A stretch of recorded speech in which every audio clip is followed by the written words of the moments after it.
Bismillahirrahmanirrahim. Assalamu alaikum. Welcome to Kindergarten Video Lectures. Let's explore, learn, and have fun together on this exciting educational journey. Dear students, today's lesson is about digraphs.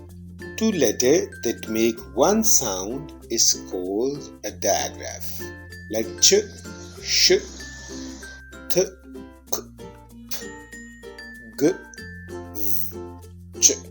Chips, chair, torch, shirt, sheep, fish, thick, thumb, teeth, kick, stick, duck, phone, photograph, ghost, laugh, cuff.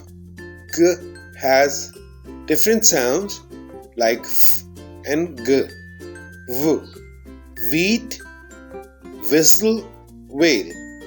These sounds can start the word, can come in the middle of the word, or can come at the end of the word.